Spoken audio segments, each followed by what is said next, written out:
Bueno, Beatriz, gracias por atender la invitación. Tuvimos un espacio de crisis por un segundo, de conectividad, pero aquí estamos. Ya saludamos a todas las personas, bueno, la gran mayoría de personas que se han conectado. Tenemos ya 37 personas conectadas, amigos, colegas.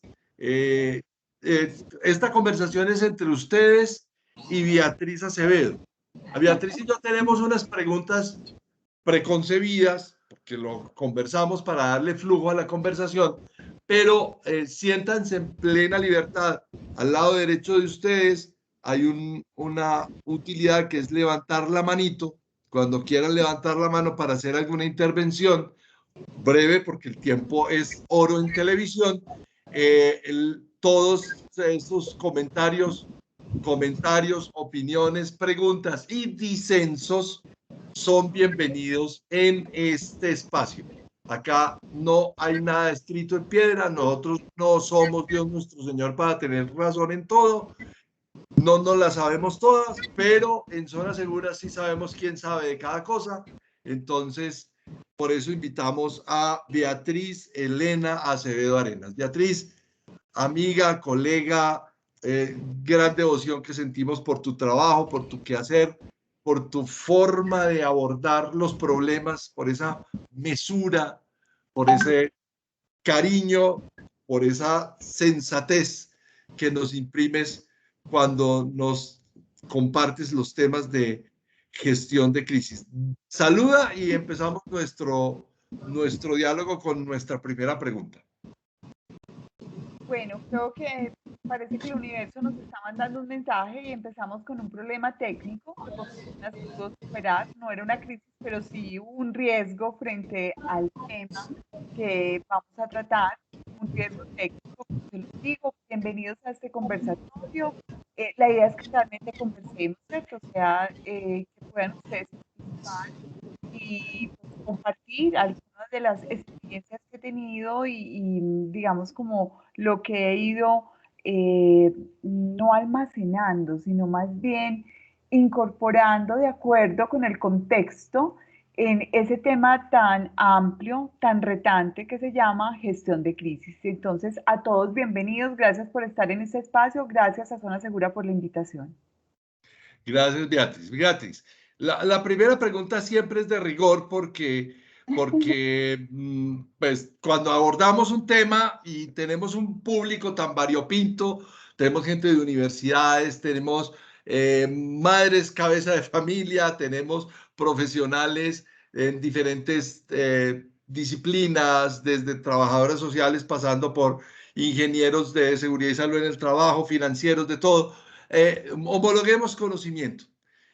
Cuando hablamos de crisis, a ver, en Zona Segura hablamos de gestión de riesgos, hablamos de continuidad de negocio, hablamos de gestión de oportunidades, pero todo el mundo le tiene pánico a una cosa que tú manejas magistralmente y es cuando entramos en crisis, ¿cierto? Entonces, estoy en crisis, ¿qué pasa con la crisis? Hay crisis económica, la crisis financiera, la crisis reputacional, la crisis legal, crisis, crisis, crisis, crisis, y el COVID-19 nos enseñó que la crisis es mucho más grande. Ahora, el COVID-19 es tan grande que el resto de las crisis parecen chicas, y eso no es así. Ayúdanos a entender el concepto de crisis para que empecemos nuestra conversación. Claro, y qué bueno que me das como entrada a todos esos términos que nombraste, porque eso nos permite mostrar como en circularidad una serie, digamos, como de procesos que tienen una interrelación, ¿sí? Cuando hablamos de gestión de riesgo, estamos hablando de identificar el riesgo, de tratarlo, de lograr que ese riesgo pueda ser quitado, ¿cierto? O que no exista, o que pueda ser gestionado y controlado, ¿cierto? Eh, Cuando hablamos de crisis, estamos hablando de un evento, una situación, un hecho latente, ¿cierto? Ya es un hecho que tiene un impacto muy importante en la empresa, la comunidad, en un país, ¿cierto? Llámese el ámbito que se quiera llamar, y es un hecho activo, un hecho que ya no es un riesgo, sino que ya está teniendo impactos sobre la organización. Y a veces esa crisis comienza no encendida, como llamo yo, sino que empieza a dar como unas señales, ¿cierto? Y uno dice, no, no está bajo este control, ¿cierto?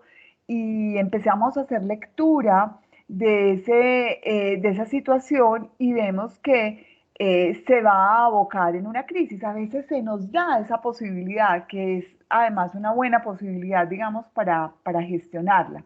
Pero otras veces nos llega como una bomba molotov y nos choca de frente la crisis y ahí tenemos que actuar. Entonces la crisis es una situación activa con impacto en personas, como tú lo mencionaste, con impacto en la parte financiera de una organización o una comunidad, con impacto en un tema de mercado, en un tema bursátil, en la parte financiera, con impacto en medio ambiente o con impacto en la operación de la organización, ¿cierto? En la reputación de la organización también. Y aquí tengo yo un primer, ¿cómo se llama? Un primer dicho. Y digo, al final, casi siempre, una crisis termina en una crisis reputacional. O sea que es como un apellido que va con, es una crisis financiera, pero tiene efecto reputacional. Es una crisis de un derrame, por ejemplo, en medio ambiente y termina siendo también una crisis reputacional. Entonces, muchas de esas llevan a combinarse. El, el, Alguien diría que uno siempre ve cuando hace matrices de riesgo y hace análisis de riesgos, las organizaciones dicen, yo tengo 60 riesgos, pero voy a monitorear 20 y los otros 40 que dicen, no, es que esos son operativos, dejémoslos allá en la gestión, eso allá los gestionan los de abajo, se vuelve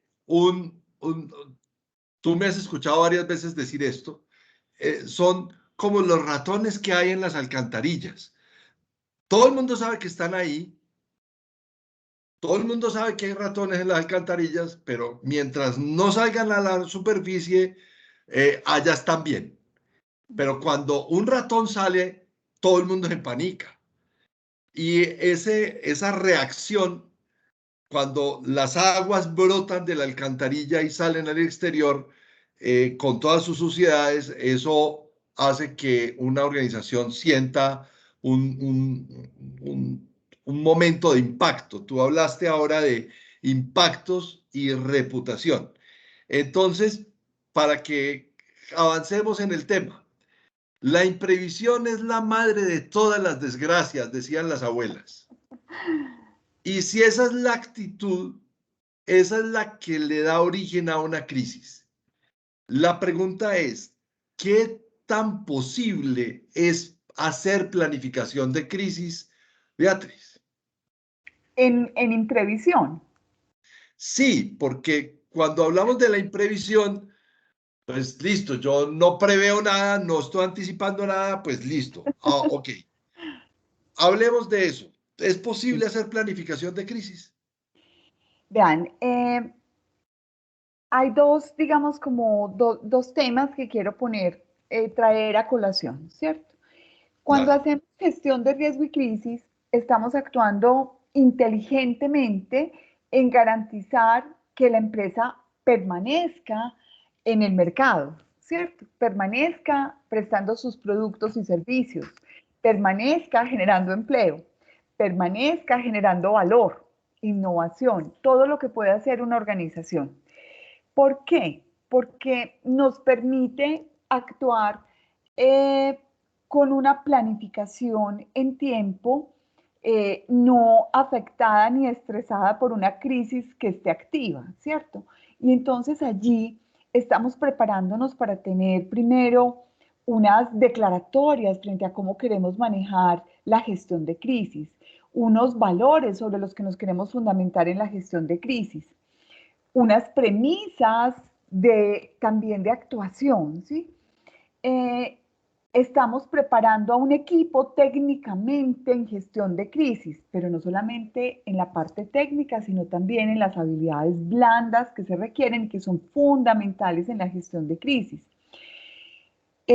Cuando hacemos también esa gestión de riesgo, pues vamos a poder identificar elementos como tú dabas en la analogía de la alcantarilla, que pueden convertirse no, digamos, en una situación muy particular, porque para eso tenemos herramientas donde decimos, hagamos esta gestión, no la dejamos convertir en bola, no va a crecer como bola de nieve, sino que la vamos a gestionar porque es importante, porque también las empresas no tienen recursos ilimitados, sino que tienen que focalizarse en aquellos que por su impacto pueden tener mayor criticidad sobre la gestión de la empresa, su contexto y sus grupos de interés y sus mercados, ¿cierto? Entonces, cuando hacemos eso, eso nos va a permitir que cuando lleguen las crisis, nosotros actuemos distinto. Pero cuando hay imprevisión, que es tu pregunta concreta, pues voy a decirles, siempre es importante tener un plan. Pues aún en el caos tenemos que poner orden, ¿cierto? Porque si no, vamos a crear una cadena de eventos desafortunados que van a ir creciendo y aumentando y volviendo algo que puede ser una crisis, una catástrofe, ¿sí?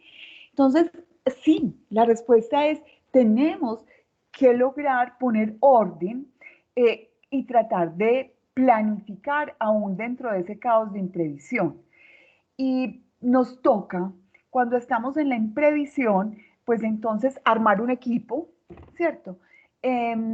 Con el conocimiento que tengamos, decir quiénes nos deben acompañar, tanto internos como externos, lograr establecer un gobierno, o sea, un espacio de decisión frente a las crisis, todo eso nos toca agolpado, sumado al estrés de la misma situación que estamos enfrentando. Cuando suceden estas cosas, eh, todos, todo el mundo corre. ¿Sí? Y como dice Carlos Díaz, nuestro gerente, que después de la guerra todos son generales, Sí. ¿cierto? Cuando ya todo ha pasado, todo el mundo dice, es que debimos haber hecho, debimos, o no, es que esto debió haber sido, pero todo, es muy fácil ser general después de una guerra. Eh, Quiero que me ayudes con esto.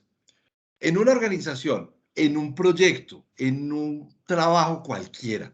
O sea, no pensemos en la empresa que te abrigó durante tantos años, que es una gran empresa de productora de alimentos, no vamos a decir nombres para no meternos en problemas, ni en una gran cementera, ni en una gran, bueno, no hablemos de grandes empresas, sino de los pequeños negocios, porque yo sé que nos acompañan gente que trabaja en microempresas. Y entonces dicen, no, es que las emergencias no suceden sino en los grandes negocios, y eso no es cierto. Ahora, hay una diferencia entre tener un plan de emergencias, que es un control a unos riesgos específicos, pero el plan de emergencias no es infinito. O sea, uno tiene un plan de emergencias para incendio, para explosión, para atentado terrorista y de pronto para terremoto o sismo. Pero pues uno tiene un plan de emergencia para cada cosa que suceda. No. Pero uno, ¿cómo hace para hacer entonces diferenciar eso del plan de emergencias y el plan para gestionar crisis? Claro, esto tiene que ver con, si bien lo que tú acabas de mencionar puede desatar una crisis, ¿cierto? O sea, son Claro. instancias distintas. Y en esas del plan de emergencia, tú tienes unos protocolos para actuar. De hecho, el equipo de crisis tiene que articularse con quienes están a cargo del plan de emergencia, ¿sí? Solo que allí se establecen unas cadenas de mando que dependerán del impacto en la organización y en el alrededor de la empresa, cómo va a ser esa cadena de mando, ¿cierto? Que ya es más si es necesario tener un lugar de mando unificado, pues como para hacer un gobierno frente a esta situación. Pero esa es un elemento demasiado importante de cómo garantizar que la empresa pues pueda hacer frente a unas situaciones que le impactan, esos que tú acabas de mencionar. La gestión de crisis te lleva a tener una gestión estratégica de la organización con una visión, digamos, más amplia que esos eventos que tú mencionas, ¿cierto? Porque pueden venir de diversos lados, incluido eso, ¿cierto? Y pueden afectarnos porque un producto tuvo un problema en el mercado, pueden afectarnos porque hay una caída en la bolsa por contextos inclusive externos, ¿cierto? Y eso tiene impacto sobre los socios de la empresa y sobre la misma operación de la empresa. Puede darse un escándalo de un ejecutivo que tiene impacto directo sobre la empresa y sobre su credibilidad y sobre su integridad frente al manejo de valores que tienen, así sea una acción individual, pero está representada por alguien de la empresa. Entonces, fíjense que la gestión de crisis es mucho más amplia y determina unas capacidades organizacionales distintas y unas competencias distintas en el equipo. Para darles un ejemplo concreto y ser prácticos, yo tengo el tema de emergencia, ¿cierto? Entonces se me presenta un terremoto, hay unos protocolos que tenemos que seguir en la evacuación de la gente, vamos a ir siguiendo ese ejemplo, y en la información que yo tengo que dar frente a cómo estas personas de mi empresa pudieron ser evacuadas y si se presentaron, si se llegasen a presentar pues personas heridas y por un infortunio como este, personas que hayan perdido la vida, pues tener todo un protocolo. Seguramente allí habrá un sitio de mando unificado y una unidad de gobierno atendiendo y seremos nosotros los que estaremos conectados a eso. Pero habrá una gestión de crisis porque es nuestra gente y nosotros tenemos que ir a trabajar en cómo atender a esas personas, cómo atender y darle información a las familias, cómo gestionar el tema de en aquel caos lograr ver cuáles fueron los daños en la empresa y con qué nivel de operación quedaron ya en un segundo nivel, porque primero serán las vidas, ¿cierto? O sea, habrá una gestión estratégica de la organización que estará dada por aquellos directivos y equipos que tienen que hacerse cargo. Entonces, fíjense que todo se conecta. Yo me acuerdo un comentario infortunado de un empresario que en algún momento osó, no va a decir nombres desde luego, osó decir que a las mujeres las trataban mal porque iban con minifalda a una discoteca. Y ese que era el dueño del restaurante tuvo una crisis por un comentario de ser pronto, de decir, hacer un comentario que fue desafortunado, pero que creó toda una crisis reputacional a una marca de la que él es dueño y además lleva su nombre. Eh, Esto es para ilustrar que las crisis no son solamente el incendio, el terremoto o las cosas grandes, sino que cosas muy pequeñas, que tú lo dijiste al principio, latentes, o sea, eso que está ahí, que nadie ve, que todo el mundo sabe que existe, pero que, y en algún momento brota, y cuando brota todos corren, pero nadie sabe qué hacer. Planificar las crisis significa, y tú lo dijiste ahora, gobernanza, porque alguien tiene que mandar. Sí, no solamente quién tiene que mandar, porque fíjense que en el tema de gestión de crisis ocurre lo que ocurre en la organización. Obviamente tenemos que tomar decisiones. Y aquí cuando nos referimos a qué tenemos que hacer o qué es importante hacer para que cuando estemos en caliente estemos con el equipaje necesario y las herramientas necesarias para abordar la crisis, pues estamos hablando de capacidades organizacionales y competencias, ¿cierto? Y en esas, una de las cosas de las capacidades organizacionales es crear flujos, los procesos, ¿cierto? Las premisas, lograr tener una cultura organizacional que pueda respaldar las crisis, ¿cierto? Los riesgos y a quienes le correspondan las crisis. Y entonces tenemos que trabajar en que eso sea como el ABC que ya esté listo, como la base que nos permita hacerlo. Yo veo las crisis como cuando uno va a una expedición, ¿cierto? Una expedición a descubrir un nuevo mundo. ¿Por qué? Porque las crisis son un mundo de incertidumbre. Son tan impresionantes que en cuestión de horas una situación se puede agravar por otros elementos que se incorporan y por eso tiene que haber una lectura muy importante cada día. Entonces, si vamos a esa expedición, pues podemos controlar en qué nos vamos, la embarcación, podemos tener una tripulación bien entrenada, podemos tener un equipo como equipo cohesionado para poder ir hacia ese propósito de darle el mejor manejo a la gestión de crisis, tener herramientas, irnos con los recursos, ¿cierto? Pero habrá un tema de incertidumbre y de estrés porque no sabemos qué tormentas nos van a tocar, ¿cierto? O sea, hacia dónde el viento va a virar o qué cosas adicionales se van a agregar a esa situación de crisis. Entonces, es muy importante hacer músculo en la organización, trabajar en capacidades, trabajar en competencias, pero también es importante, importantísimo. Miren, lo que sucede en una crisis es como una moneda o como el revés de algo. Hay un círculo, cuando hay un círculo virtuoso, los acontecimientos ayudan a que se genere como una dinámica, como una espiral que hace amplificación de lo bueno.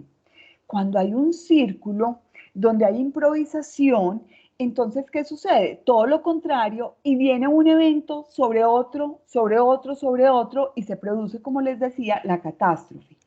Entonces, ¿qué tenemos que hacer? Hacer que cuando podemos lograr que se dé ese círculo virtuoso, ¿cierto? Para que cuando estemos en caliente podamos actuar de una manera mucho más organizada, tranquila, con criterio, conozcamos a las personas que hay en la organización y sus talentos, logremos que se genere valor para las soluciones y tengamos las personas que se necesitan. Aquí es muy importante crear ese músculo. En las crisis, yo quiero contarles que en los equipos sucede algo en los humanos, no en los equipos, en cualquier tipo de equipo humano. Suceden dos cosas. Primero, actuamos desde nuestro cerebro límbico para decir tenemos que sobrevivir, ¿cierto? O sea, lo primero que hacemos es, venga, nos activamos para poder generar esa adrenalina. Y el cerebro siempre busca lo conocido, entonces por eso muchas veces decimos, vean, yo leí que a tal le pasó esto y tuvo tales soluciones. Hace algunos años nos pasó eso y implementamos tales soluciones. Y eso no está bien ni mal. O sea, eso hay que valorarlo desde que sea algo que me va a servir para dar la solución. Entonces, ¿cómo tenemos que danzar en el tema de gestión de crisis? Entre lo conocido y el cerebro nos tiene que servir también para dar nuevas soluciones, porque seguramente nunca un contexto es igualito a otro. Entonces tenemos que actuar pensando con apertura para poder abordar estrategias que nos permitan superar esa situación de crisis. Tenemos una mano levantada, que esta conversación es de ellos contigo. Ya entonces tenemos que aprovechar. Carlos Ariza, un placer, colega de Omnitempus, una empresa que queremos mucho y con quien trabajamos hace algunos años. Carlos, prende tu cámara y qué rico tener una intervención.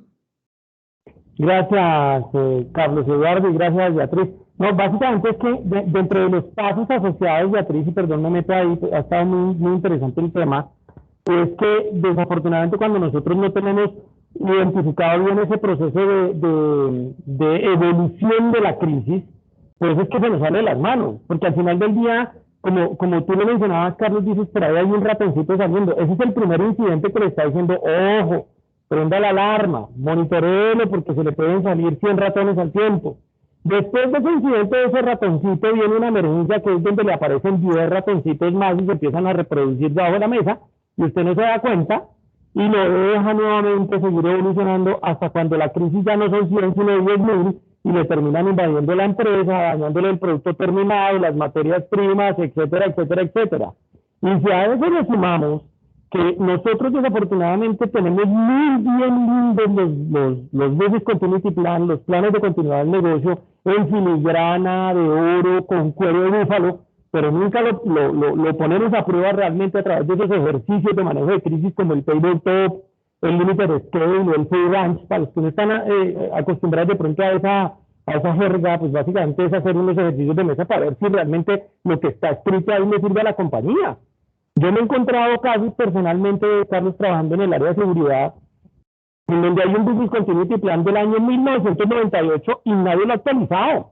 Y la compañía cambió, las máquinas cambiaron, los procesos cambiaron, hasta el tema del famoso layout de la compañía cambió, ya no se entra por una puerta, sino por otra, o, perdón, tumbaron la planta, hicieron una nueva y siguen con el mismo Business Continuity Plan.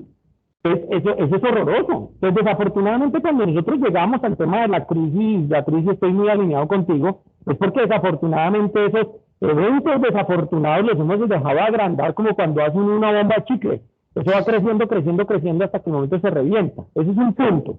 Y aprovecho que me dio la palabra como para meter el otro tema. Lo otro, Carlos y Beatriz, es que nosotros hoy en día, en el pasado teníamos solamente los riesgos directos. O sea, ¿qué me compete a mí? Y eso es un muy buen punto, Carlos, que usted puso sobre la mesa, porque, bueno, yo tengo un riesgo residual, yo tengo un riesgo por acá, pero dejamos de lado los riesgos indirectos. Colombia es un país que tiene mucho riesgo indirecto y me voy a un pozo petrolero. El atentado terrorista no es para ellos, porque iba en contra del ejército, por decir algo, pero terminó reventando una tubería. Y ese es un riesgo asociado a una operación que desafortunadamente salió afectada porque reventaron cerca del carro, el cilindro, lo que fueran, pero yo no lo tenía contemplado porque yo es que pensé que eso nunca iba a pasar. Y miren lo que nos pasó en el mundo con el tema del riesgo biológico, y es el tema asociado a lo que apareció en el COVID. Ninguno de nosotros lo tenía en el radar, y mire cómo nos golpeó de duro, mire cómo nos cambió la vida, y cuántos negocios quedaron en riesgo porque dependemos de gente, y todavía seguimos en ese riesgo latente porque desafortunadamente no lo hemos podido manejar de la manera adecuada. Eso es lo que quería decir. Muchas gracias. Carlos, muchas gracias por tu intervención. Esta es una conversación entre ustedes y nuestra invitada. Yo aquí hago de moderador, y cuando ustedes se enfrían, pues yo le hago preguntas, pero si hay más comentarios, levanten la mano, que aquí se les recibe con todo el cariño del mundo. Beatriz, hacer planificación de crisis con los equipos centrados en calma. Esa centración en la calma que permite ver las cosas con cabeza fría. Hablemos de eso. Bueno, es que tiene mucho que ver con todo lo que nos acaba de contar nuestro amigo Carlos Ariza, y es que tenemos que trabajar en competencias y en capacidades organizacionales, ¿cierto? Nunca vamos a tener en ningún documento todas las posibilidades de crisis que se puedan encontrar, ¿cierto? Porque no va a ser posible, ¿cierto? Pero lo que sí es posible es tener equipos entrenados, ¿cierto? Entonces lo técnico es muy importante. Eso, uno. Dos, el desarrollo de habilidades blandas, que son las competencias de las que les hablo, porque resulta que a veces no tenemos mapeado cómo ese equipo que tiene que dirigir las crisis y llevar de acuerdo a otros equipos y a otros integrantes, de acuerdo con los niveles que tengamos que incorporar, debemos tener un desarrollo de habilidades blandas que puede que no sean distintas a las que nosotros podamos gestionar como desarrollo de los mismos equipos directivos y los equipos ejecutivos y aquellos operativos críticos, pero que tenemos que garantizar que esas personas sí tengan esas habilidades desarrolladas. Y estoy hablando de toma de decisiones complejas.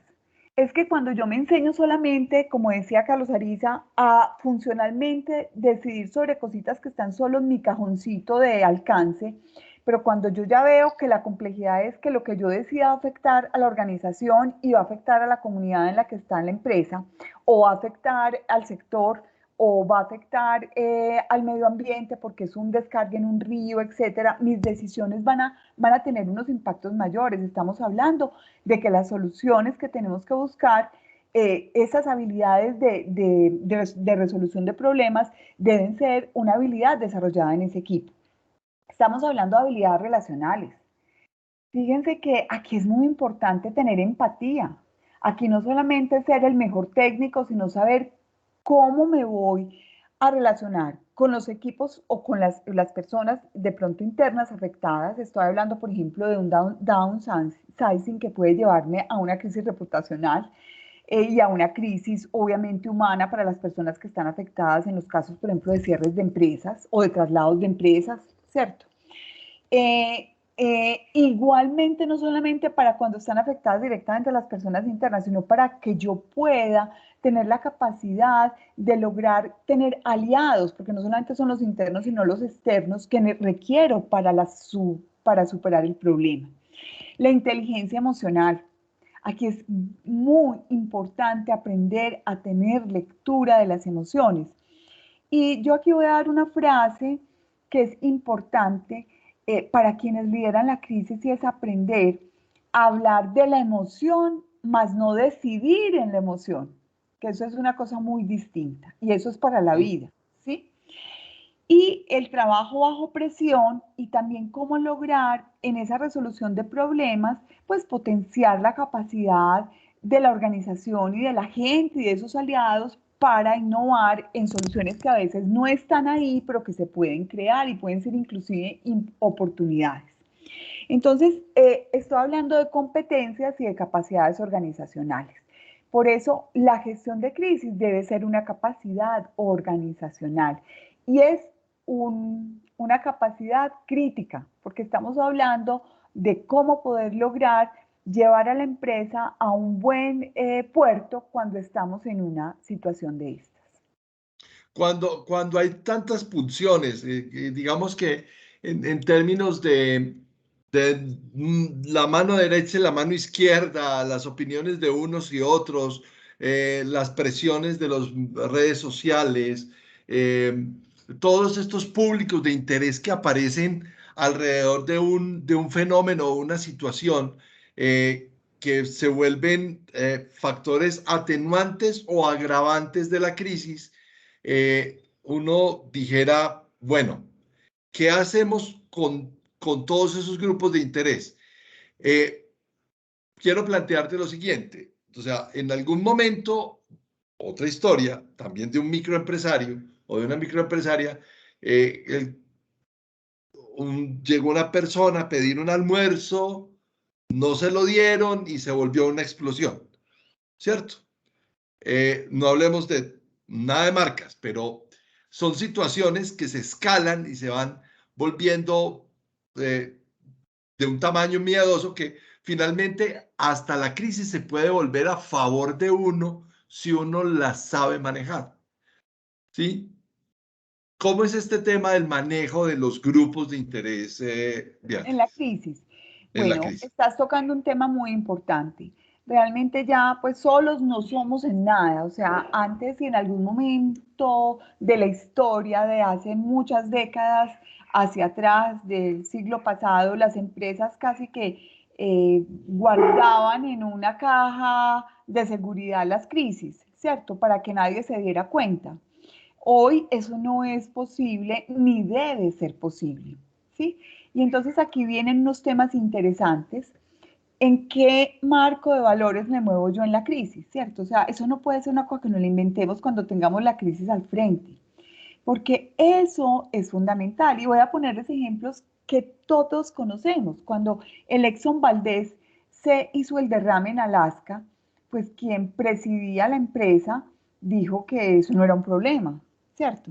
Pero resulta que el problema se le acrecentó y se volvió un tema de conversación mundial, porque no había sensibilidad frente al daño ecológico que se estaba haciendo, ni al daño que se estaba haciendo a esas comunidades que estaban en la zona donde pasó el derrumbe, el derrame que fue en Alaska, ¿cierto? Cuando yo no me doy cuenta, no tengo conciencia de esos impactos, entonces lo que me voy a ganar es un problema mayor. ¿Por qué? Porque yo tengo que tener en cuenta mis audiencias. Entonces, cuando estamos en crisis, pues hay algo que se llama los mapas de calor y también la identificación de audiencias directamente involucradas. Entonces, yo debo tener claridad frente a esos grupos de interés, cómo los estoy impactando. hay cosas que inclusive suceden a kilómetros de distancia de las empresas y las empresas creen que por eso no va a pasar nada, no va a suceder nada. Y resulta que hoy en esta interconexión en la que estamos, pues sucede que se genera un mundo muy cercano donde en solo horas un tema que sucede en una comunidad artesanal que genera productos para una multinacional de distribución de muebles y de cosas de hogar, afecta su reputación porque no se habían dado cuenta que estaban explotando a esa comunidad, ¿sí? Y no eran ellos los directamente compradores, pero son responsables. Entonces, fíjense cómo los efectos sí se dan y es muy importante tener esas audiencias y tener claro los valores y criterios con los que vamos a actuar. Entonces, ¿cómo tenemos que comunicarnos, cierto? ¿Cómo tenemos que relacionarnos y cómo trabajar en soluciones? Porque voy a decirles algo, de las cosas más complejas que hay en la situación de crisis, es decir, eso no me corresponde y eso no es mi culpa. Entonces, cuando yo ya estoy relacionado frente a un problema, una cosa distinta es tener alcances, ¿cierto? Pero no poner la cara, aun cuando no tengamos una responsabilidad directa, es de las cosas peores que se puede hacer. Esto que estás queriendo decirnos es que así como nosotros tenemos matrices de riesgos por colores y tenemos una matriz de riesgos que es de gestión de riesgos, tú nos estás diciendo, esto para mí es nuevo, que tenemos mapas, podemos hacer mapas de calor para poder graficar una crisis Para poder o graficar cómo van a ser cómo responder a cómo una son crisis. las posturas de esos grupos de interés. ¿Cierto? Los Oh, mapas de calor lo que me dicen es, mire, en esta zona nosotros vamos a tener, por ejemplo, en una situación de explotación de algo, puede ser carbón, puede ser petróleo, etcétera, y hay un derrame o hay una situación en la que, por ejemplo, la comunidad no quiere y que una empresa siga haciendo esas explotaciones y genera una opinión pública sobre cómo se están contaminando las aguas o cómo se están llevando sus riquezas sin compartir, etcétera. Nosotros tenemos que tener muy claro, inclusive previamente, esos mapas de calor de esos grupos de interés donde estamos. Quiénes están a favor, qué posturas tienen, quiénes pueden ser aliados, ¿cierto? Cuáles son las personas que sí pueden estar implicadas en la solución, en la situación, porque tienen, digamos, unas condiciones frente a lo que está dando la operación. Entonces son cosas que nosotros tenemos que tener desde antes, inclusive, y que van a ser herramientas muy buenas. Pero cuando yo ya estoy en la crisis, generalmente lo que podemos usar, existen muchas herramientas, hay una que traigo a colación que es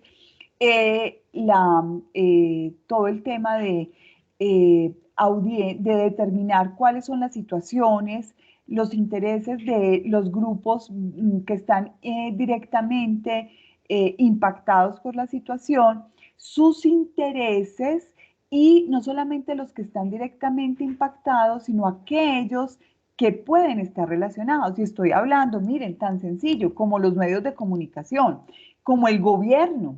Ustedes lo acaban de ver en este momento con la situación que ocurrió. Sé que hay gente de otros países en una ciudad de Colombia donde una persona atropella a 6 personas y les causa la muerte, y quien gobierna actúa como juez, o sea, el gobernador actúa como juez y desde ya lo está, o sea, no estoy diciendo que sea culpable o no tengo nada que ver con ellos, pero asume una posición de juez y dice que es un asesino, ¿cierto? O sea, cuando un gobierno, pues lo que tiene que hacer es acompañar a las familias y actuar muy rápidamente para que todo se lleve por el tema de la justicia, ¿cierto? Porque esto puede desencadenar protestas sociales, ¿sí? Entonces, fíjense que es muy importante tener esas audiencias claras ya en ese esquema de crisis y sus posturas, no solamente los vinculados directamente, sino también quienes ejercen presión sobre la situación y tienen intereses sobre la situación. Tenemos otra mano levantada. Esto es un gran amigo también de la casa, Jorge Loza, desde Perú. Jorge, bienvenido. Muy buenas tardes desde Lima, Perú, y bueno, las disculpas del caso por entrar un poco tarde, fallos técnicos que nunca están de menos y siempre Aquí ocurren. también hubo crisis, no te preocupes. Bueno, yo, Beatriz, un gusto conocerte por este medio y también compartir algunas experiencias muy rápidas desde dos aspectos importantes en el manejo de la crisis, ¿no? Uno es dentro de y otro es fuera de. O sea, uno es como el actor privado que normalmente pues tiene intereses puestos en las comunidades para desarrollo de sus servicios y sus productos, y otro es desde las autoridades que están en la obligación de tener la capacidad de responder a las crisis a la altura de las situaciones.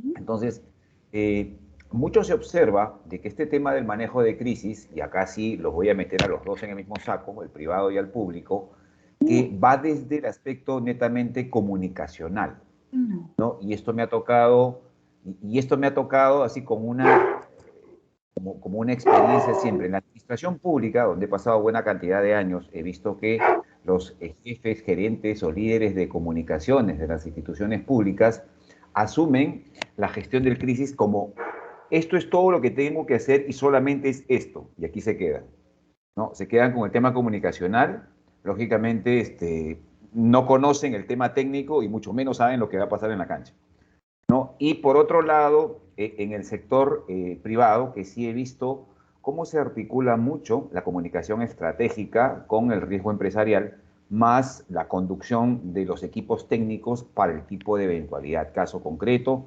redes energéticas, plantas industriales y diferentes eventos. Entonces, ¿cuál sería un consejo práctico, ¿no? Y acá viene la pregunta, ¿cuál sería un consejo práctico para desmitificar, ¿no?, en la cabeza de los comunicadores que tienen que aprender justamente eso, a desarrollar habilidades, sinergia y empatía para romperse el paradigma y aprender a trabajar con toda la arquitectura de la organización pública, que a veces no es muy sencilla, es bastante compleja, y donde muchas veces encontramos que hay deficiencia en la preparación para cubrir los cuadros. Es decir, gente que llega a la posición no necesariamente por ser un buen técnico, sino muchas veces por un favor político, que eso es lo que está tan de moda ahora, ¿no? Entonces, ¿cuál sería el paso ABC para después complementarte el tema con otra idea?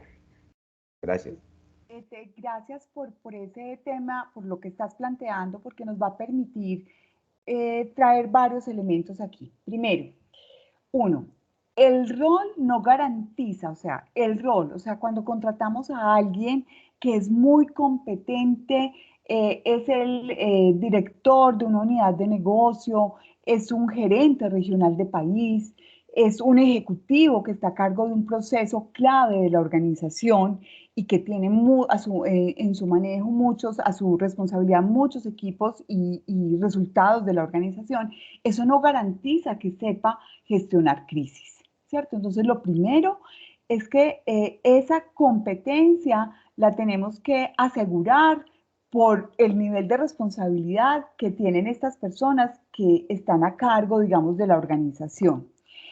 Pero no solamente él, sino que no hay suficiente capacidad de un equipo de dirección para abordar una crisis si no tiene brazos a lo largo de la organización, ¿sí? Entonces, el comunicador tiene que integrarse a un proceso, a una visión amplia de lo que es la gestión de crisis, obviamente aportando desde su saber, ¿sí? Porque el éxito de un equipo de crisis es saber qué talento entra, qué conocimientos necesitamos, qué expertise necesitamos para la gestión. Pero ojo, la comunicación es un elemento crítico que puede posibilitar o puede generar muchas más crisis a la crisis inicial, ¿cierto? Entonces, ese comunicador tiene que estar supremamente integrado y tiene que ser una persona entrenada también en lo técnico de gestión de crisis. ¿Qué sucede? La comunicación en crisis no se concentra únicamente en hacer comunicados de prensa y declaraciones que pueden ser en un momento dado parte de la estrategia, sino que tiene que ver en cómo tiene que haber un plan de comunicación y relacionamiento con los grupos de interés. Tiene que haber un trabajo, por ejemplo, en el antes de generar capacidades de comunicación en ese equipo, esas competencias, capacidades en la organización y competencias en esos integrantes de equipo, ¿sí? Y hay que reconocer que no todo el mundo es para todo, aún teniendo, digamos, como la obligación de que voy a hablar un tema, un vocero. Entonces yo digo, tiene que ser el CEO. Si en un momento dado el CEO no es porque nos va a generar problemas, pues tenemos que buscar otras figuras. Pues eso sería rarísimo, pero a veces hay que hacerlo, ¿cierto? O si un gerente de proceso, porque muchas veces decimos primero que hable esta persona que está a cargo de talento humano para que hable sobre la huelga que hay en este momento, ese vicepresidente o ese gerente de talento humano. Y cuando, digamos, sea necesario, llevemos al gerente general o al presidente, ¿cierto? Entonces, no todos están para todo. Y es muy importante reconocer, inclusive, cuando vemos que hay personas que ante situaciones muy difíciles se abruman. Y digo, no soy capaz, me bloqueo, soy un excelente ejecutivo, soy un excelente técnico, tengo soluciones para crear, pero no me pongan en la parte de relacionamiento y de vocería. Estoy dando ejemplos. Y en la parte de relacionamiento es muy importante porque muchas veces nosotros tenemos que acercarnos a esos grupos que están impactados por la situación. Y de esa estrategia de relacionamiento van a depender muchas cosas como el que se acepten soluciones, el que se escuche a la gente y se entienda con mayor amplitud el problema y cuáles son las circunstancias de efectos sobre esas comunidades o sobre esos grupos de interés, sean competencias, sean comunidades alrededor de empresas o sean consumidores, ¿cierto? Entonces es muy importante tener eso claro. Hay un tema de eso que hablas de grupos de interés y es la complejidad legal, ¿cierto? Sí. Porque en los equipos de crisis casi siempre le dicen a uno, no, hay un equipo de crisis y entonces traen a la comunicadora o al comunicador como si ese fuera el que las absorbiera todas. Y una crisis tiene una complejidad de perspectiva en donde uno tiene que mirar cada parte, salirse de la crisis y mirarla como fuera desde la barrera para no empanicarse y ver que uno no sabe de todo. Tú acabas de decirlo. Pero, ¿cómo armar un equipo? O sea, ¿cuál es el equipo para gestionar una crisis? Bueno, el equipo para gestionar una crisis depende de la crisis, ¿cierto? Pero sí hay, digamos, unos roles que son elementales, o sea, que tienen que ir siempre. ¿Por qué? Porque actúan con conocimiento especializado para aportar las soluciones. Entonces, primero, hablamos ahorita de gobernanza. En la organización debe existir una gobernanza de quién está a cargo de las crisis. Sí, cuando estamos hablando de grandes corporaciones, pues obviamente los gerentes de zona, de región, de unidad de negocio tienen que estar capacitados para hacerlo. Cuando estamos hablando de una pequeña empresa, igual. Yo voy a traer aquí unas palabras de Carlos Enrique Piedrahita, que fue un gran maestro para mí, y él decía que las crisis primero tienen que tener sentido de urgencia y tienen que tener unos criterios muy claros de quiénes deben de estar en el equipo para poder solucionar la crisis. Y por eso también me voy a atrever a dar una premisa que construimos en Nutresa. En ese momento yo estaba siendo parte de ese equipo, donde se dice que la solución, o sea, la solución es la forma como escalamos, cómo buscamos ayudas en ese escalamiento dentro de la organización, no la solución. La forma de atender la situación debe estar en el que esté más cerca al problema, por obvias razones. Estoy ahí, entonces lo puedo ver, ¿cierto? Quien tiene las competencias, quiere decir el conocimiento, la trayectoria, la experiencia, los criterios, etcétera, para aportar a su solución, y quien tiene la capacidad de tomar decisiones para poder que se gestione. Entonces, fíjense que aquí nos estamos saliendo de un esquema de jerarquía normal, ¿sí? Y una de las cosas que yo le pregunto a las organizaciones cuando los estoy acompañando es, vengan, ¿ustedes qué privilegian? ¿Cierto? Porque si estamos centrados en la jerarquía, posiblemente traigamos personas que en alguna conversación teníamos con Carlos, que por el ego frenen las soluciones para la crisis. Y no Ajá. importa si esa persona, o sea, como líder uno tiene que decir, un líder, para ser líder, tiene que tener la capacidad de escoger con qué personas está, ¿cierto? O de Traer hacerse a un a lado. hacer, o el asesor externo, ¿cierto? Porque a veces las soluciones no están adentro, uno aceptar con humildad. Por eso hay temas como objetividad, como idoneidad, ¿cierto? Yo sí soy idóneo para esta solución, a pesar de que yo sea el vicepresidente de operaciones. Esta no me la sé, yo voy a traer al que sí sabe, porque esa sí es mi responsabilidad, traer al que sí sabe. ¿Para qué? Para superar la situación. O si estoy en talento humano, ¿cómo puedo traer a otras personas que me ayuden a vislumbrar cómo manejamos esta negociación? Porque con lo que hoy tenemos en nuestro equipo, no. Y esto también parte de un principio que lo manejan los que son expertos en innovación y dice, hay más conocimiento afuera que adentro.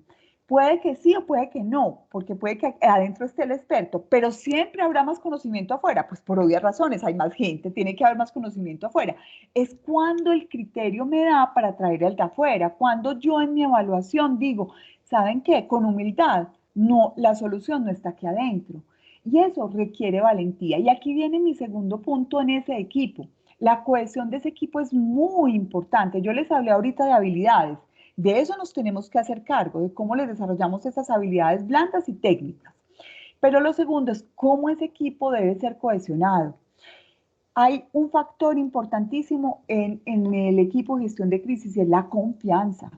Imagínense uno abordando semejante tormenta y que entre los miembros del equipo no haya confianza, ¿sí? O como cuando traemos a alguien interno que sabemos que es experto y no confiamos en él, sino que lo ahogamos. Y entonces usted no sabe, ¿cierto? Usted no sabe lo que está hablando cuando nos estamos perdiendo una persona que nos puede dar una solución y no lo acogemos. Y lo segundo, en el equipo debe haber tanta cohesión que haya capacidad de contención cuando, porque fíjense que hay crisis que son largas, demandantes, son además emocionalmente agotadoras por la situación que se puede estar viviendo con personas, vida, salud, etcétera. Y entonces las personas del equipo tienen que tener la confianza dentro del equipo para decir, ayúdenme, aquí que necesito un salvavidas porque en este momento no se me está ocurriendo esto se me está saliendo de las manos. O sea, esa vulnerabilidad solamente se da con la confianza. ¿Para qué? Para que el equipo contenga y diga, bueno, a ver cómo vamos a abordar, porque en este momento lo tenemos que relevar, ¿cierto? Y también para hacer apuestas que a veces no las conocemos. O sea, fíjense el ejemplo del COVID. El mundo entero tomó opciones que hoy no están probadas. O sea, estamos haciendo ensayo-error. Hoy somos un laboratorio todos, pero teníamos que buscar soluciones. No nos podíamos quedar en el mismo esquema de vacunas de 5 años, ¿cierto? Entonces, así hay una cantidad de circunstancias que se presentan en las crisis de las empresas que requieren a veces lanzarse para poder buscar soluciones. Entendemos, bueno, aquí está nuevamente. ¿A quién le doy la mano primero? Bueno, a Jorge que dijo que tenía otra intervención pequeña y luego a Carlos Ariza nuevamente. Jorge, tu cámara. Bueno, yo te iba a dar el pase a Carlos primero para seguir jugando en ese orden de ideas, porque con lo que dice Carlos y los míos nos vamos, como dice, que hilvanando.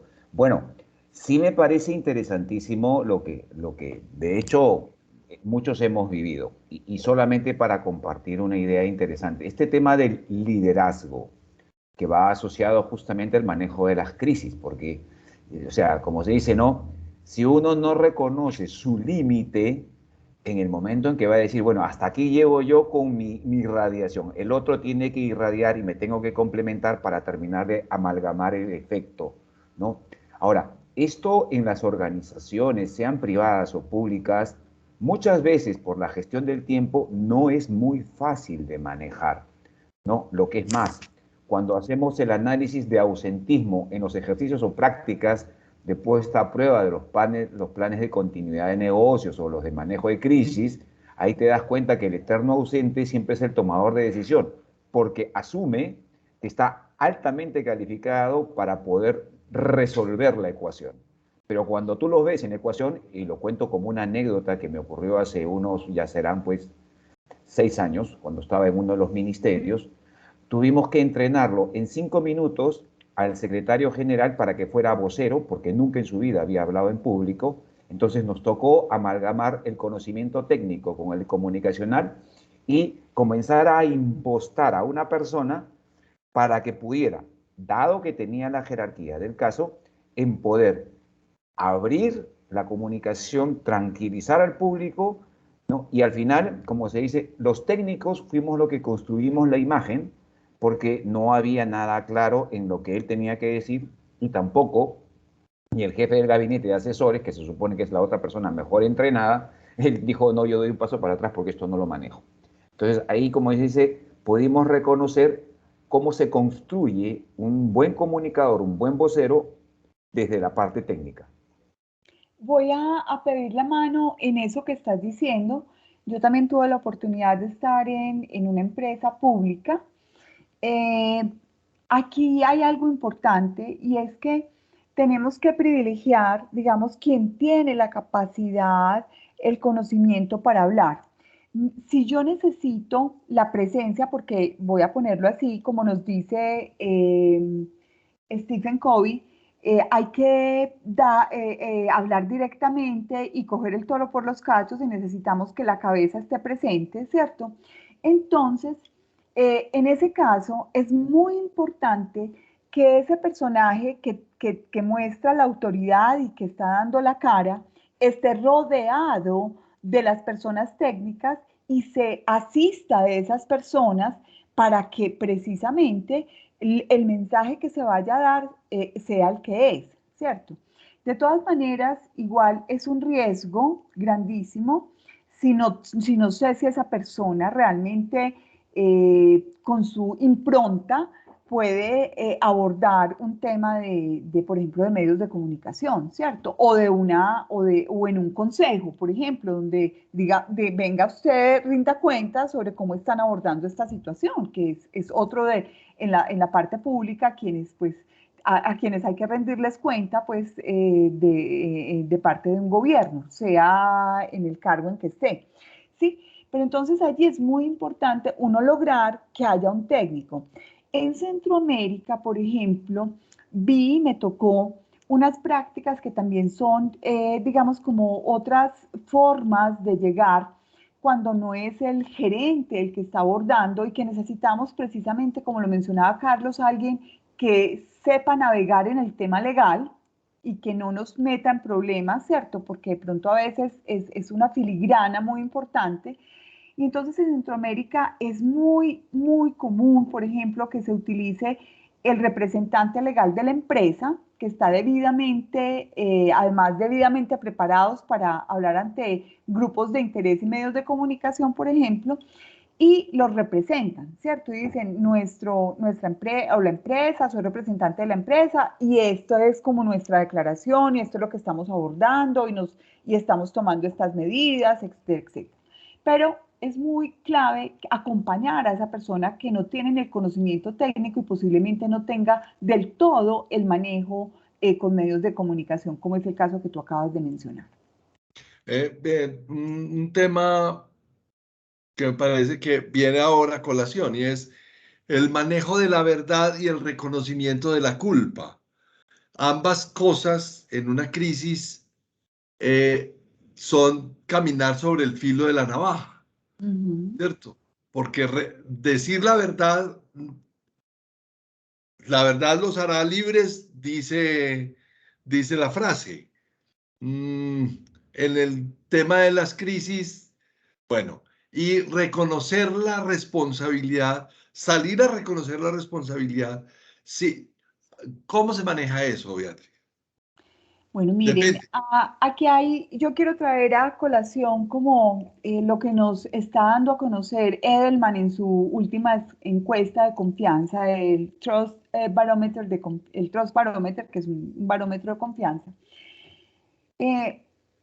Hoy, más que nunca, porque como les digo, hubo muchas prácticas del siglo pasado donde la gente se guardaba cosas, pero hoy eso no lo cobran. Entonces, la transparencia es muy importante. Recuerden que en la confianza hay 4 pilares que son muy importantes: la integridad, la intención, el tener capacidades para poder abordar algo, ¿cierto? O sea, el que puedan creer que yo soy capaz, es decir, que puedan creer que la empresa o la institución o el gobierno es capaz de gestionar esa crisis, y el dar resultados. Esos son los 4 pilares de la confianza. Pero, ¿qué nos dice Edelman? Lo que está sucediendo en el mundo.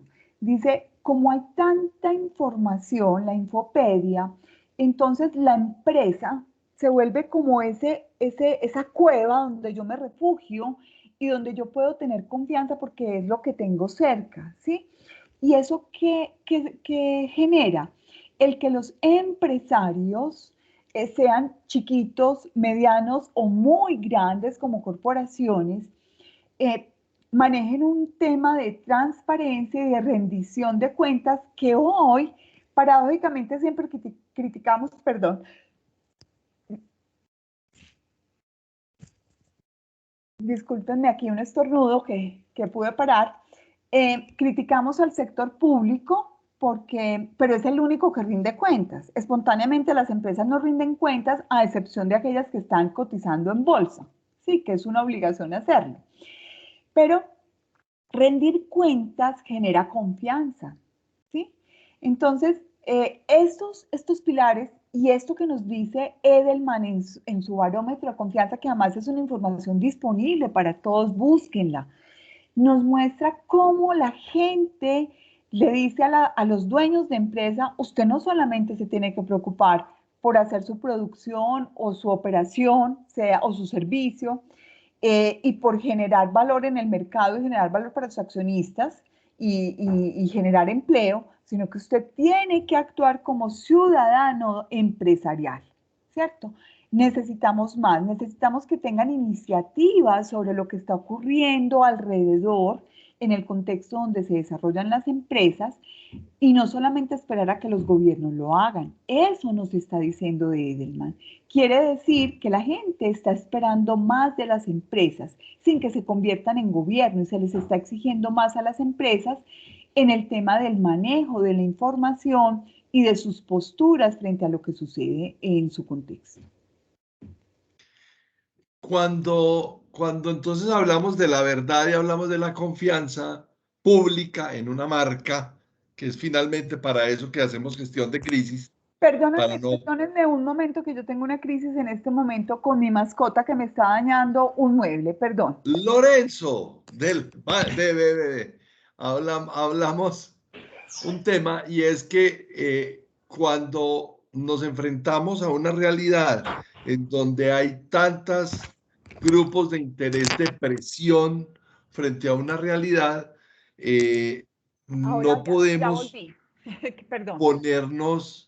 no podemos exponernos a que nos vean con un doble discurso que finalmente lo que va a terminar es acrecentando la crisis por el doble discurso. Bueno, Carlos Ariza, luego Luis Guillermo Gil, para conversar con Beatriz. Carlos. Muchas gracias, Carlos y Beatriz. Pues miren, yo tengo ahí un tema, y es que yo me meto de pronto dentro de lo políticamente correcto, y es que hablamos de la tecnocracia. La tecnocracia básicamente es utilizar los expertos adecuados para manejar una tarea. Muchos de nosotros puede que no seamos muy expertos en ese tipo de cosas, y Beatriz lo mencionaba, y es donde tenemos que mirar si internamente o externamente tenemos ese experto que nos ayude con el manejo de la crisis. Pero además de eso, tenemos que integrar eso hacia el equipo interno. Uno tiene que probar sus equipos internos, ayudando a identificar primero a las potenciales personas que pueden llegar a manejar una crisis, a gerenciar una crisis. Después de eso hay que ponerlos a entrenarse, a prepararse en los modelos de gestión de crisis o en la metodología del manejo de crisis. Y por último hay que volverlos a probar. Es que a nosotros se nos olvida probar. Y ese es uno de los grandes errores de los hombres de seguridad, tanto públicos como privados. Nosotros creemos que ya escribimos, que ya dijimos el discurso, que ya hicimos, pero nunca probamos. Entonces, cuando uno no prueba lo que tiene en un ejercicio en frío, cuando lo tiene en caliente, ahí es donde comete todos los errores del mundo y termina metiendo la pata. Entonces, si nosotros probamos realmente esos procesos que estamos elaborando tan robustos, tan buenos, porque hay gente que escribe muy bonito, hay gente que escribe muy bien y es muy clara, pero en el momento en que va a probar y le dicen, por aquí nuestro amigo lo mencionaba, nuestro compañero de Perú lo mencionaba, y es que a veces la gente como que no se entromete, como que no le gusta, como que le saca el cuerpo, pero ahí es donde nosotros como gestores, como analistas, como asesores de seguridad, es donde los tenemos que convencer para venderles la importancia que eso tiene, la importancia de la responsabilidad de cada uno de nosotros, para que nosotros podamos de alguna manera invitarlos a seguir ese camino adecuado. Yo vendo mi experiencia propia. Yo afortunadamente tengo un líder de proceso de gestión de crisis que 3 veces al año yo le pongo una hojita en su escritorio sin importar el día, él ya lo sabe, y con un problemita específico asociado a la operación de la compañía, y él lo lee muy bien y de una vez cita su comité de gestión de crisis, y yo estoy ahí escuchando y poniendo la atención para que siga el método y el modelo correcto que tenemos en la compañía, y son muy juiciosos en eso, tanto en las áreas de producción como en las áreas administrativas.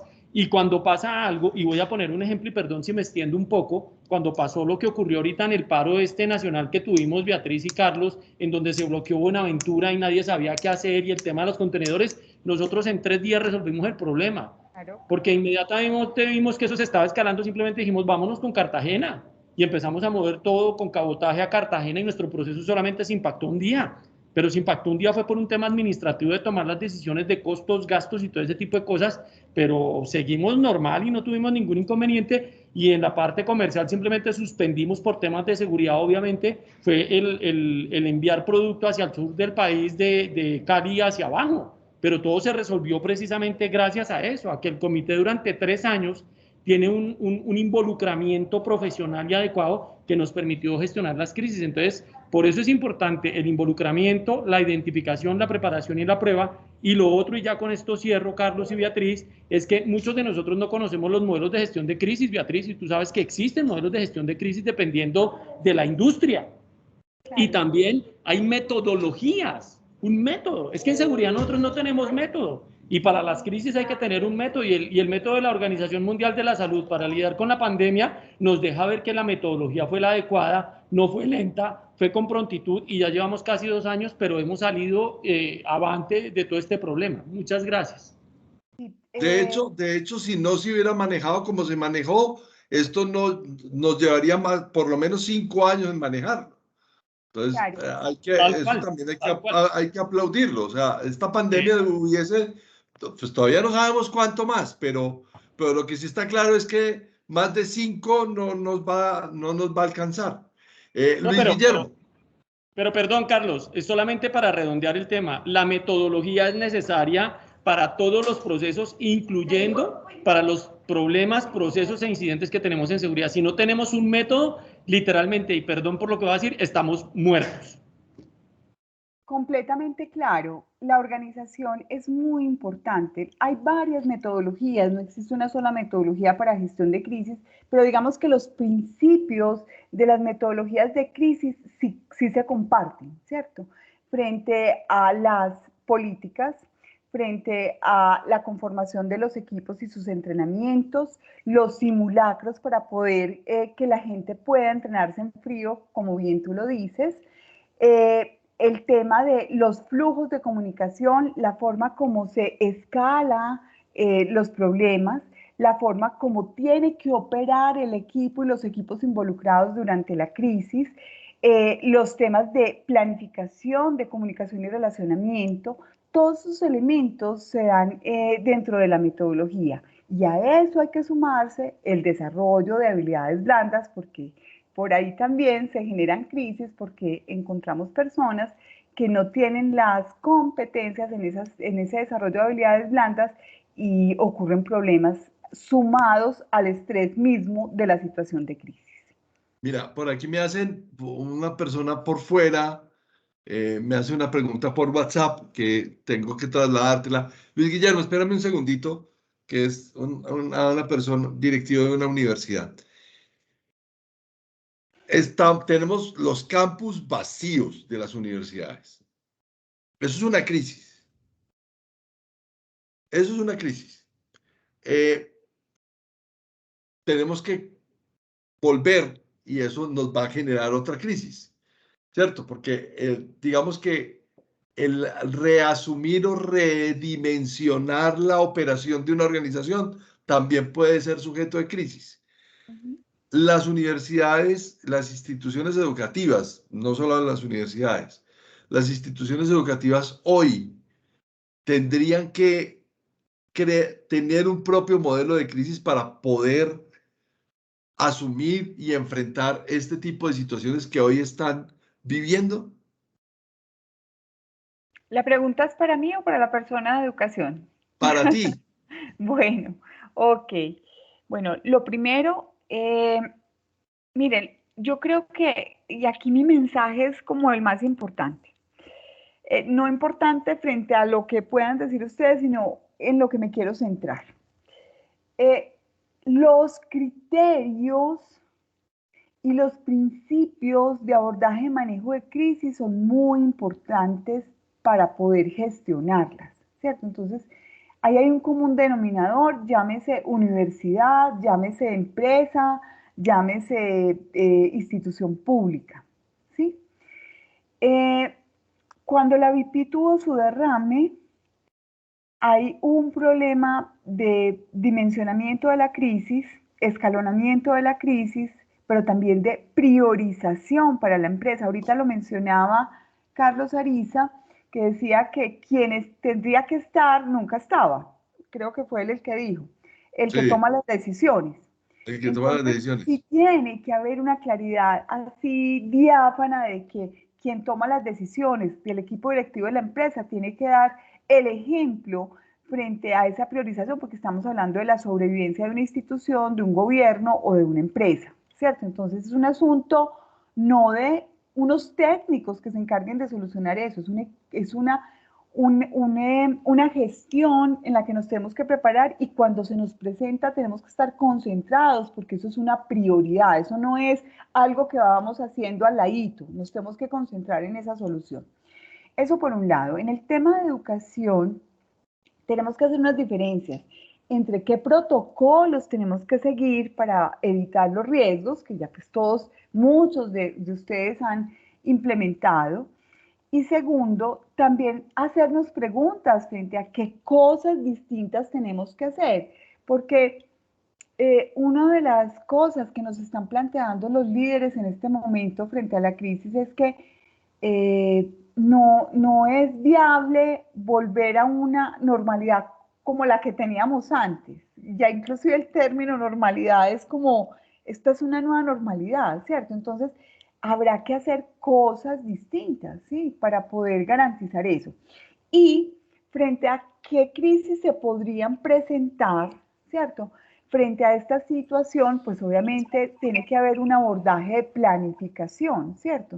O sea, ¿cómo en frío yo me puedo imaginar, diciéndolo en un término académico, qué podría suceder si hay un brote en la universidad? Estoy hablando pues de COVID, ¿cierto? Claro.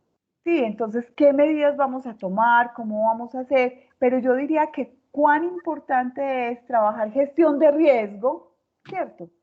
Para evitar que la crisis se presente. Y si la crisis se presenta, ¿cómo la vamos a abordar? Por ejemplo, en otra empresa que conocí, abordaban, y esto no tiene que ver con lo humano, pero sí tiene que ver con las marcas, y decían, un principio es que cuando se presenta un problema en una marca, se quede en la marca y no que salpique las otras marcas de esa organización, ¿cierto?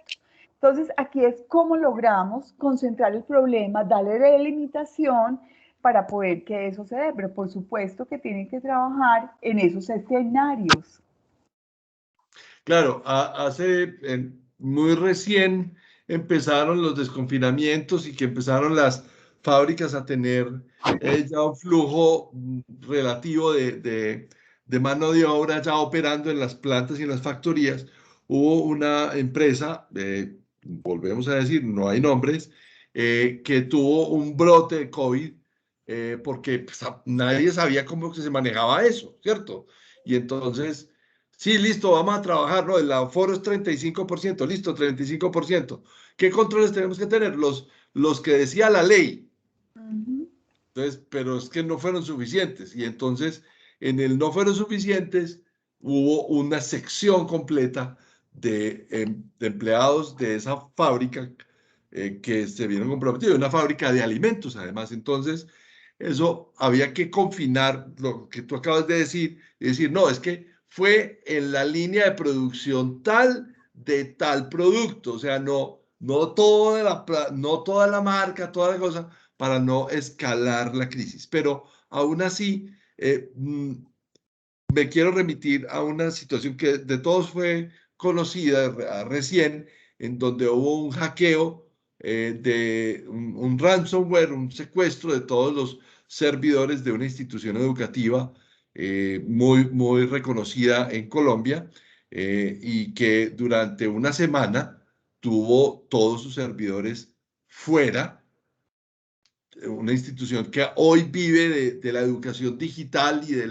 y de todo digital y estuvo casi que una semana por fuera de la transmisión y de su relación con sus educandos en sus casas, y el registro académico también se vio vulnerado. Entonces, esa situación que también es una crisis, o sea, es que no son las crisis que vemos, las que decíamos que están sobre la superficie, sino esas que brotan, que cuando menos piensan se vuelven caóticas. Tenemos la última mano levantada, son las 6:26, Luis Guillermo Gil, y entramos ya en la fase de despedida. Bueno, no, pues muy breve mi intervención y muchas gracias, Beatriz, por lo que nos cuentas, muy interesante. Pues contarte la experiencia que tenemos desde Fasecolda con estos temas y pues claramente en las organizaciones grandes, que eso también es aplicable a cualquier tipo de organización mediana, pequeña, normalmente los líderes son los que vienen ya preparados y personalmente en Fasecolda nuestro presidente ejecutivo, el doctor Miguel Gómez, o los vicepresidentes son los que atacan este tipo de situaciones o crisis y ya hay un entrenamiento previo para ellos como directivos de Fasecolda.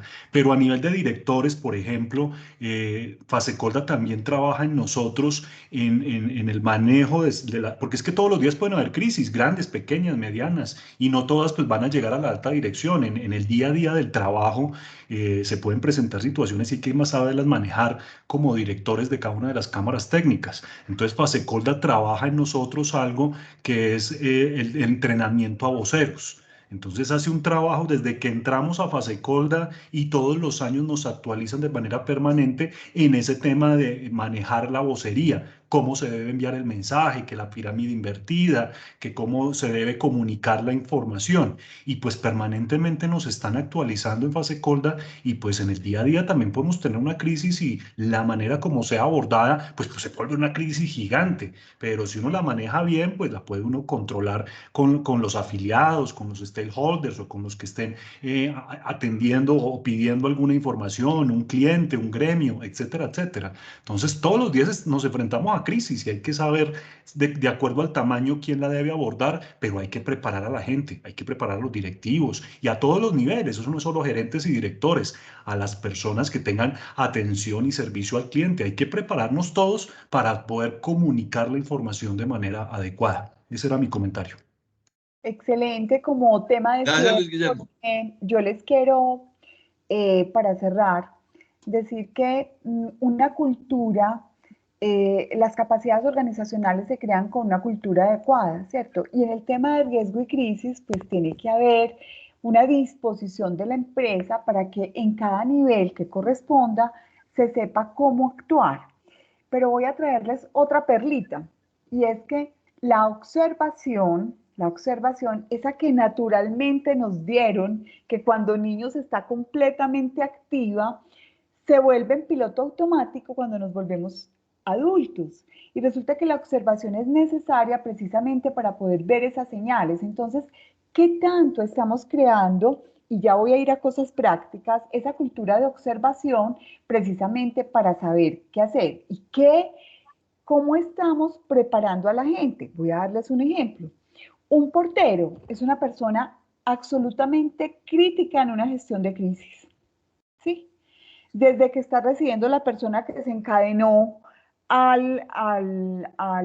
la portería de la empresa porque van a hacer una huelga de hambre, desde que tiene un consumidor que está absolutamente furioso porque lo dice que lo timaron en una promoción, porque está recibiendo un medio de comunicación y está dando declaraciones. Acuérdense todos los ejemplos que tenemos frente a temas de accidentes, de salud, de intoxicaciones, etcétera, donde el portero es el que da las declaraciones. Entonces, si esa persona no tiene claro, estoy dando esos ejemplos para que veamos que en todo nivel se tiene que tener claridad de cómo actuar, entonces no vamos a saber, ¿cierto? O sea, si esa persona tiene claridad y dice, señor, discúlpeme, ¿qué necesita?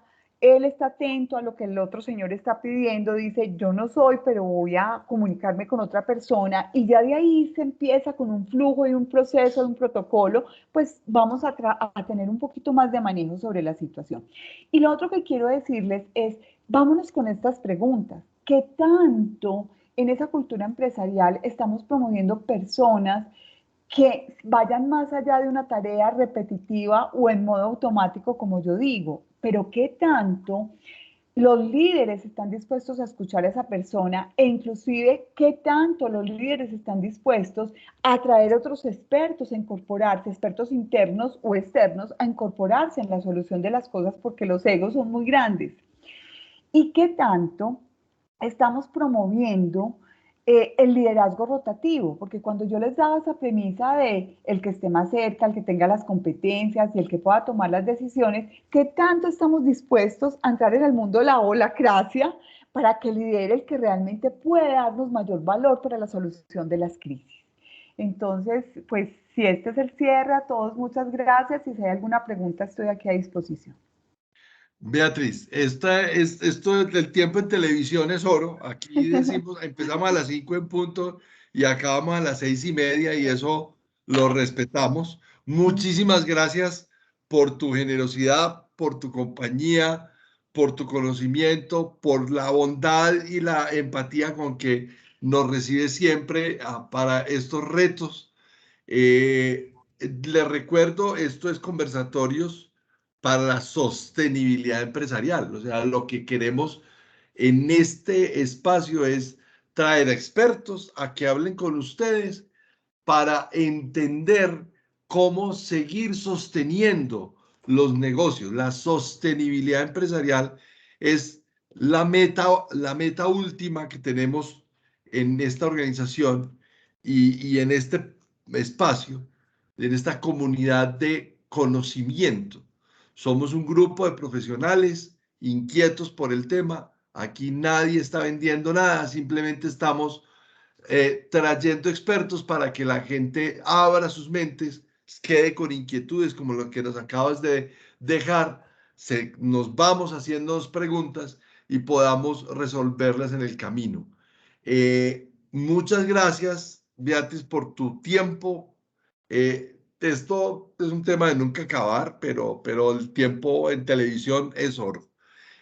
Muchas gracias a Juan Fernando Pulgarín por acompañarnos, Alejandro Laguna, Ana María Restrepo, que por allá me está haciendo una pregunta, pero al fin no la alcanzamos, Andrés Fernando Camacho, a Carlos Ariza por su intervención, a Jorge Loza desde Lima también por su intervención, muchas gracias, Claudia Palacio, a Daniel Guzmán, a todos los que nos acompañaron, a Olga, a Rubén Vázquez, a Soledad Velázquez, a Víctor Peñaranda, que felicitaciones por tu nuevo reto profesional. A todos los que nos acompañan una y otra vez, les damos infinitas gracias por estar aquí. Dentro de 8 días vamos a trabajar un tema súper complementario de lo que venimos trabajando desde la semana antepasada, resiliencia organizacional. Hablamos de anticipando crisis, estamos hablando sobre el contrato social y cómo estamos anticipando una nueva crisis social en América Latina. Hoy hablamos sobre crisis pura, y la próxima semana vamos a hablar sobre responsabilidad civil en gestión de emergencias. O sea, tenemos los planes de emergencia, pero eso tiene unas implicaciones de responsabilidad civil muy fuertes. Nos va a acompañar una persona de las personas que más sabe de gestión de emergencias en Colombia, nada más y nada menos que Juan David Fernando Pérez Gallego, nuestro amigo que ha trabajado durante muchos años como coordinador operativo en la División de Gestión de Riesgos de Desastres en el municipio de Medellín, una persona que sabe muchísimo del tema, estudió en Japón, estuvo en Japón en terremotos, se especializó en tema de gestión de riesgos de desastres y nos va a acompañar desde el lado de la gestión de desastres, desde el lado de la responsabilidad civil. Nos van a acompañar nuestros amigos de Continental Lawyers para entender el otro lado, el jurídico. Esas dos cosas que no se pueden separar, porque de las carreras no queda sino el cansancio, y una emergencia mal administrada siempre desencadena en una crisis. Entonces, este es el reto para dentro de 8 días. Los esperamos. Muchísimas gracias por habernos acompañado.